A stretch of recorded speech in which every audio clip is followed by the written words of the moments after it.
I embarrassed my husband in front of random strangers after I found out he ditched me on Valentine's Day to spend time with his abusive mother. My friend is saying I'm being overdramatic. My husband, 31, told me last night that his boss asked him to pick up an extra shift today because of short staffing. He said, "I'm really sorry I have to work on Valentine's Day." It did bother me, but it is what it is. We don't do anything over the top for Valentine's Day anyways. We just have movies and cuddle and whatever. But this year is different.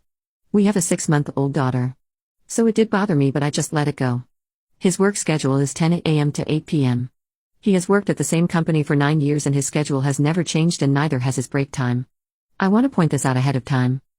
So, my vehicle was at the shop and it wasn't due to be done until the 16th, but he finished up today and gave me a call around 11.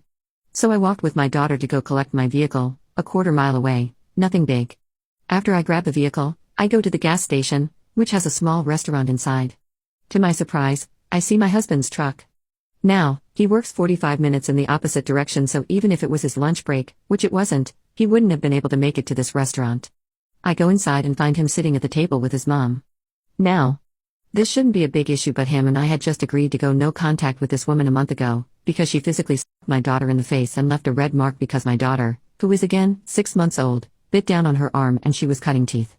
So I walked up to the table and asked him how work was going, and he stood up and told me, "I'm sorry, I just wanted to have lunch with my mom for Valentine's Day."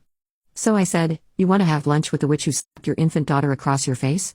Go ahead and have your lunch, but do not come home. Go stay with mommy." There was 2 other couples sitting close by who started shooting daggers at him and his mom, and one of them gasped and said, "Oh my God," while giving my mother-in-law dirty looks. Supposedly, I didn't see it, but this is what my husband texted me afterwards. He followed me out to my vehicle as I was walking off and said, "It's not like I'm allowing her around our daughter. I shouldn't have even had to lie to you about having lunch with my mother to begin with. All of this is pathetic, and then for you to embarrass me in front of the entire restaurant?" So I said I'd be more embarrassed that you're hanging out with a child abuser, but to each their own. And I got in my vehicle and left. I then went on to the joint bank account and froze it after seeing a $400 purchase from his mother's favorite store, an antique shop, so he clearly brought her shopping as well.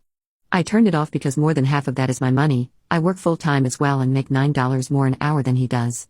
Anyways, I call my friend because I'm just fuming at this point because he made the agreement to go no contact with this woman, and then he ditches me and his daughter on Valentine's Day with a lie about working, just to hang out with her. But my friend says I'm being the overdramatic one and that I should have just left it alone and confronted him in private. Was how I handled the situation too far? Edit to add, when she slapped my daughter, I ended up leaving with my baby. She picked a fight with me when I told her to get out, and therefore I left instead because she wasn't listening to me or my husband telling her to leave.